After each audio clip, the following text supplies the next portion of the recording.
He gets a lot of stick, Bruno. A lot of stick from people, and some of it I get. I also think it's unfair. I think when I watch him play, I see a player that genuinely cares. There's a frustration. Yes, there's sometimes pettiness. Sometimes he's calling out his players. But if I was coming into that club, or if it's the manager, if he keeps his job, Erik ten Hag, whoever comes in, he's the sort of player you'd be looking to build a team around. He's a player. He makes things happen. I see him try to order people around. But what the frustration comes from, and we'll look at some of the goals, I don't think people care as much as what he does.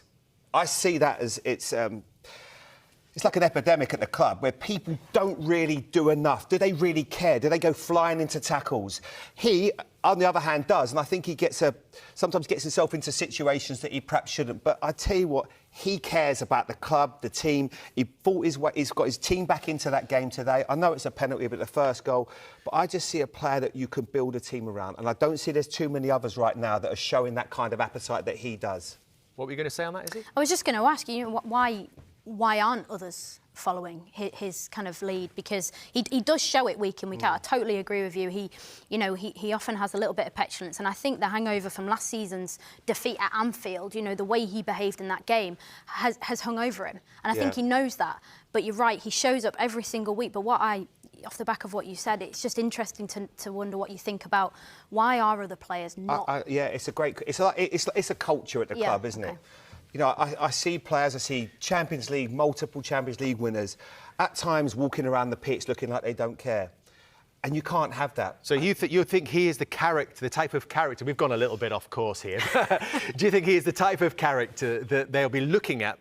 People like Sir Dave Brailsford, who's very much big on culture and building that winning environment, are going to set their stall out on him. I get the culture thing, but I'm also big on good players that want to care, want to run around, want to do well for their team.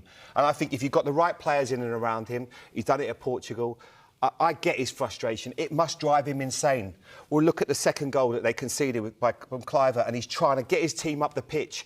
And he sees Casemiro there, and he's walking around and jogging. And Kobe Mainoo's got to be careful because he doesn't want to get dragged into that as well. I want to see more energy from him. It wasn't the Brentford game, which was a horror show. I mean, it's like the sequel today. It's never quite as bad, but you're still watching it through your hands. If you're a United fan, you're going, what is up with my team? We've got a stats guide. He's told me, and I had to ask him 5 times.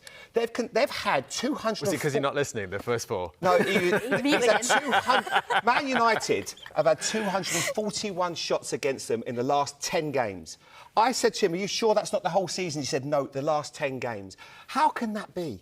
How can that be when the players that they've got, that they can concede that many opportunities and give up that many chances against it? And we're not talking about brilliant teams. But no disrespect, we're talking about Bournemouth, we're talking about Brentford to this world. That is not good enough. And that's because people aren't doing their jobs. Sorry, Ringo, I didn't mean it. Yeah, Ringo knows.